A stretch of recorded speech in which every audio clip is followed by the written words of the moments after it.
umvira ijwi gato.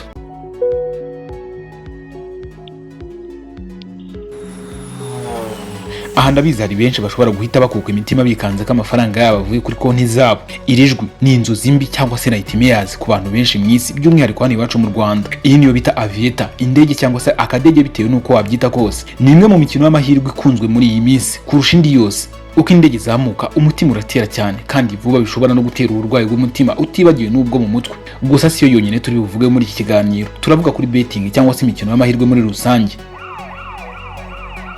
Imikino y'amahirwe izwi cyane nka betting cyangwa se gambling ni ibikorwa bimaze igihe kirekire mu mateka y'isi, aho abantu bashyira amafaranga cyangwa indi mari ku musaruro utazwi w'ikintu runaka, nko gukina imikino, gutombora, kwita ku bikoresho bikoreshwa nk'amakarita cyangwa utwuma tw'ikoranabuhanga slot machines. Amateka agaragaza ko iyi mikino yatangiye gukinwa mu buryo bwanditse kuva mu Misiri ya kera, nko mu mwaka wa 2003 mbere y'ivuka rya Yezu Kristo, no mu Bushinwa aho habonetse ibimenyetso by'abakinaga imikino y'amahirwe, ikanakomeza mu Bugereki no mu Burayi bwa kera.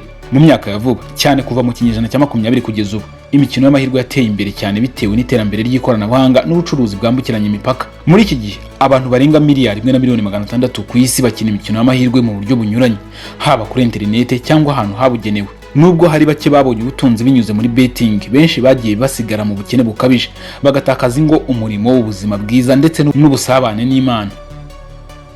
Iki cyegeranyo turarebera hamwe ubwiru buri muri betting, impamvu iyi mikino isenya ubuzima bwa benshi, match fixing, ihuriro ifitanye n'imyuka mibi ndetse n'icyo umuntu yakora ngo ayirinde.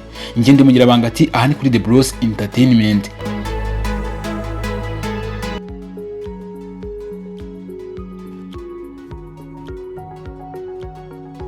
Umuryango wita ku buzima World Health Organization uvuga ko ku isi hose hari abarenga 350,000,000 bafite ikibazo cyo gukina betting ku buryo budafite gahunda cyangwa se gambling disorder. Statista ni urubuga mpuzamahanga rukusanya, rugasesengura kandi rugatanga imibare yizewe ku ngingo zirenga 80,000 zituruka mu ngeri zirenga 170 z'ubucuruzi, imibereho, ikoranabuhanga, politiki n'ibindi. Rwashingiwe mu Budage mu mwaka wa 2007, rukaba rufite icyicaro i Hamburg, rukaba rukoreshwa n'abantu barenga miliyoni enye ku isi yose. Uru rubuga mu mwaka wa 2023 rwerekanye ko isoko rya betting ku isi rifite agaciro karenga miliyari 500 z'amadolari ya Leta Zunze Ubumwe za Amerika buri mwaka. National Council on Problem Gambling yo muri Leta Zunze Ubumwe za Amerika ivuga ko umuntu umwe muri 5 winjiye muri betting agira ikibazo cy'ubukene, amadeni cyangwa gusenyuka k'umuryango. Umusore wo muri Kenya witwa Kevin Otieno yavuze ko yatangiye betting arangije kaminuza, aho yatsindiye amadolari 100 bwa mbere. Ibyo byamuhaye icyizere ko azakira burundu. Nyuma y'amezi 3 gusa yari afite amadeni angana n'amadolari 3,000 ya Leta Zunze Ubumwe za Amerika. Yibye telefone y'umuvandimwe ngo akine. Yagize ati, iyo nabyukaga sinatekerezaga umurimo wundi, natekerezaga aho nshobora kubona yo nshora. Betting yatumye ntakaza byose, akazi, inshuti n'icyizere cyo kubaho. Umukobwa wo mu Rwanda tutari buvuga amazina ye hano yigeze gutanga ubuhamya kuri radio imwe hano iwacu mu Rwanda, avuga ati, natangiye gukina nkoresha amafaranga 200 gusa, nza gutsindira 5,000 by'amafaranga y'u Rwanda. Nibwo natangiye kwifuza kwikura mu bukene biciye muri betting, ariko ibyakurikiyeho nagahuma munwa gusa. Imikino y'amahirwe ishingiye ku guhatana hagati y'uwishyura kugira ngo agere ku nsinzi n'uyitegura ushaka kubyungukiramo. Aha hakoreshwa uburyo bw'imibare n'imiterere y'amarushanwa yateguwe kugira ngo amahirwe menshi agume ku ruhande rw'iyitegura. Ibi bivuze ko abantu benshi bahomba, bake cyane nibo bunguka. Bumwe mu bwiru, amayeri n'imikorere y'abarwiyemezamirimo b'imikino y'amahirwe ni ukureshya abantu bakoresheje ibyishimo by'igihe gito. Gutsinda rimwe bikagutera kurushaho kwifuza gutsinda by'igihe kirekire, kugucengezamo icyizere cy'amahirwe, bakwereka ko buri wese ashobora gutsinda, nyamara amahirwe nyayo aba ari make cyane. Ubundi bwiru burimo n'ubwambuzi bushyizwe mu buryo bwemewe n'amategeko. Nubwo bikorwa binyujijwe mu mategeko, inyigo zerekana ko abafite ibigo bikomeye bya betting ari bo bunguka cyane, naho abasanzwe baba imbata z'ubukene. Impamvu rero betting ikenesha benshi igakiza bake, imiterere yayo ni ukuguhombya n'ubwo wowe ubutabibona. Ibipimo byerekana ko hagati ya 85 na 95% by'abakina imikino y'amahirwe bahora bahomba buri munsi. Hari kandi kugwa mu cyanzu cy'amadeni no kwibwira ko umuntu agiye kugarura ibyo yatakaje imbere. Gucika ku nshingano z'imibereho, benshi batakaza akazi, urugo n'icyizere cy'ejo hazaza kubera betting. Kugwa mu businzi, umubabaro n'ubwigunge, imikino y'amahirwe ishobora gutera ihungabana mu mutwe cyangwa se gambling disorder, bikagira aho umuntu akenera ubufasha bw'abaganga b'indwara zo mu mutwe. Reka tugaruke gato rero kuri betting ya Aviator, umwe mu mikino y'amahirwe imaze kwamamara cyane ku bantu bakoresha telefone. Uyu mukino ugira uburyo budasanzwe butandukanye n'imikino ya betting isanzwe nk'imipira, lottery cyangwa amakarita. Reka dusobanure icyo ari cyo, uko ikinwa, impamvu abantu bawugwamo n'uko bifatwa n'amategeko n'iyobokamana. Aviator ni umukino w'amahirwe wabaye icyamamare cyane ku mbuga z'imikino ya betting nka One Times Bet, Betway, Bet Power, Premier Bet, Fortbet ndetse n'izindi zitandukanye. Ukinwa ukoresheje internet cyane cyane kuri telefone cyangwa se mudasobwa yawe, kandi ukinwa n'abantu benshi icyarimwe, multiplayers. Uyu mukino ugaragara nk'indege igenda izamuka, niho havuye izina rya Aviator. Iyo igenda izamuka hari umubare uzamuka nawo, guhera kuri rimwe kuzamuka, rimwe n'ibice kuzamuka kugera ku bihumbi n'ibindi bitandukanye.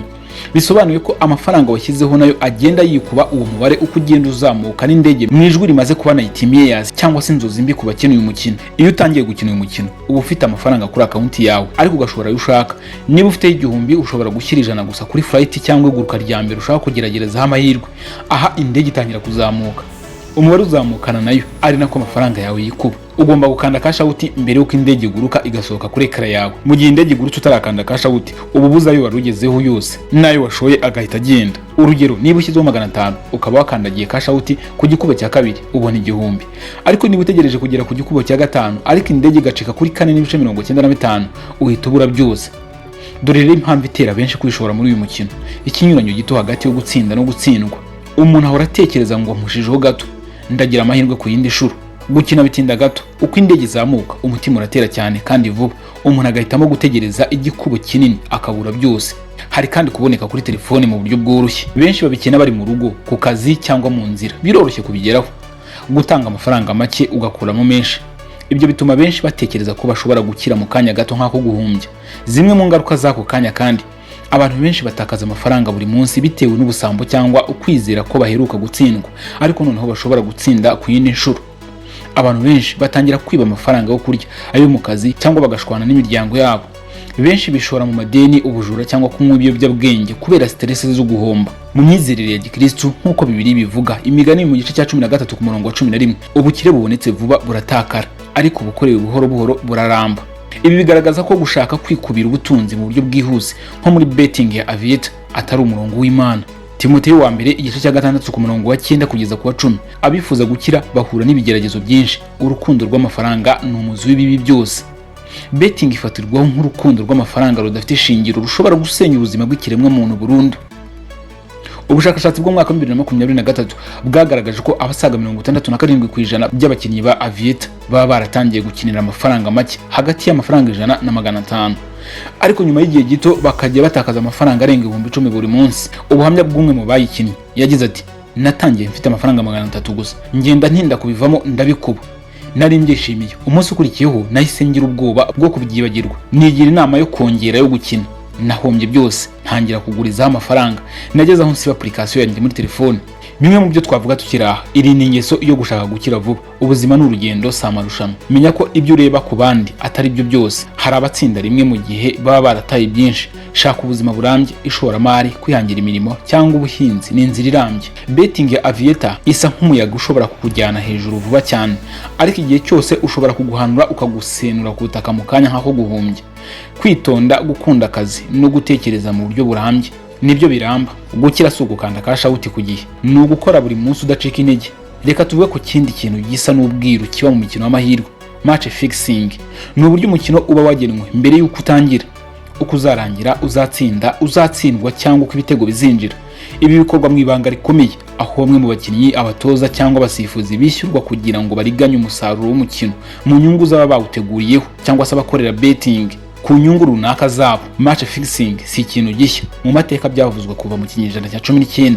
Urugero ruzwi cyane n'urwa Black Sox scandal yo mu mwaka wa 1919, aho abakinnyi b'ikipe ya Chicago White Sox bemeye ruswa kugira ngo batsindwe na Cincinnati Reds muri Baseball World Series ku nyungu z'abanyamafaranga. Mu myaka ya vuba icyaha cyafashe indi ntera kubera ikoranabuhanga, aho abafite amafaranga menshi bakorera betting cyane cyane ku migabane ya Aziya n'Uburayi bashora amafaranga menshi cyane bageneye abakinnyi n'abayobozi kugira ngo babagire imbata z'inyungu zabo. Impamvu rero match fixing ikorwa ni indonke y'amafaranga, ubukene bw'abakinnyi cyangwa abatoza, ubwoba cyangwa igitutu cya betting mafia. Ibi kandi nabyo bigashyira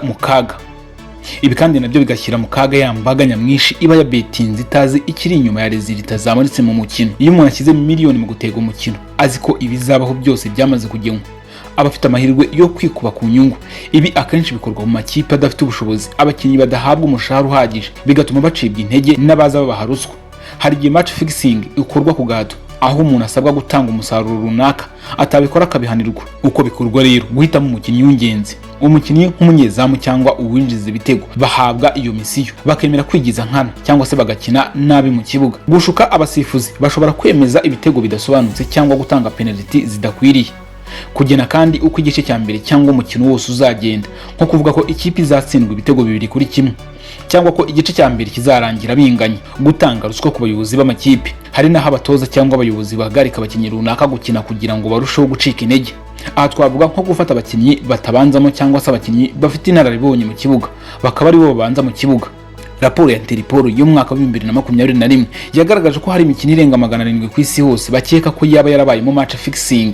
Federation Internationale de Football Association iyo ni FIFA ivuga ko kugera mu mwaka wa 2022 abantu barenga 100 bakoraga mu mupira bamaze gufatirwa muri iki cyaha. Europol, urwego rw'ubutasi rw'Uburayi, ruvuga ko hari imitwe y'abanyabyaha irenga 15 ikorera mu buryo bw'umwuga muri betting fixing, cyane cyane ku migabane ya Aziya n'Uburayi. Zimwe mu ngaruka za match fixing ziremereye zigaruka kuri bantu bakina betting nukuruha abakina betting mu gihombo gikomeye. Abategera ku mikino batabizi ko yacurujwe barahomba bikomeye cyane. Match fixing yo ni nk'indwara y'imbere mu mukino, itandukanye na betting isanzwe kuko yo isenya ikinyabupfura, ubunyamwuga n'ubunyangamugayo mu mikino yose. Nubwo haraho byavumbuwe, haracyari imbogamizi nyinshi zishingiye ku kubura ibimenyetso bifatika, ubutabera butagira ubushobozi, ikene wabo mu buyobozi bw'amakipe, ihuriro ry'imikino n'amahirwe y'imyuka mibi, hari kuyoborwa n'irari ry'amafaranga. Ibi byitwa mu nyigisho za Gikristo nk'akarari k'amafaranga kabujijwe.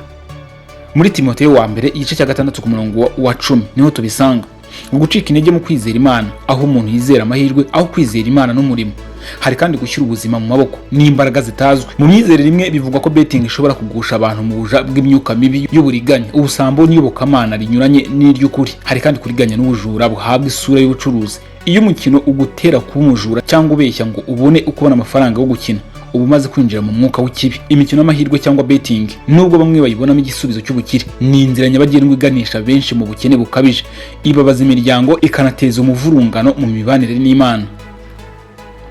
Abayikora bagomba kumenya ko amahirwe yuzuye ari ay'ubupfura, ubunyangamugayo n'umurimo w'amaboko. Nubwo hari bake batsinda, si uburyo bwizewe bwo gushakiramo amafaranga. Gushora mu mikino y'amahirwe ni nko gufata umurimo ukawushyira mu mufuka. Gushora mu mikino y'amahirwe ni nko gufata umuriro ukawushyira mu mufuka w'impamba. Biratinda ariko bikagutwika. Aho gushyira icyizere mu mahirwe atazwi, ni byiza gushyira imbere umurimo, kwizigamira no kugira icyerekezo gifatika. Imibare y'isi yose igaragaza ko betting ari uruganda rukomeye rwinjiza amafaranga menshi, ariko nanone ruteza ibibazo bikomeye by'ubukungu n'imibereho myiza mu batuye isi. Mu mwaka wa 2023 abantu bashoye amafaranga agera kuri miliyari 812 z'amadolari ya Leta Zunze Ubumwe za Amerika mu mupira w'amaguru wonyine, ukaba ari wo mukino wagerwagaho cyane kurusha indi yose mu isi. Muri 2024 isoko rya betting ku isi ryari rifite agaciro ka miliyari 329 z'amadolari, rigizwe n'ibigo birenga 18,000 n'abakozi barenga 180.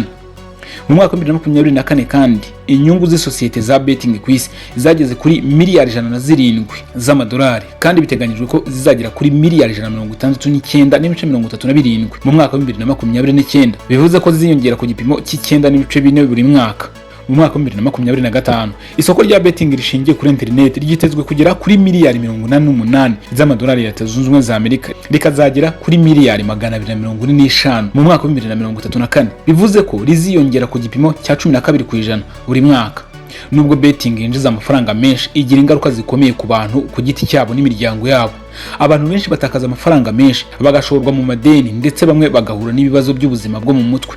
Ibihugu bimwe na bimwe nk'Ubwongereza n'Ubutaliyani byashyizeho amategeko akomeye yo kugenzura betting no kurinda abaturage babo.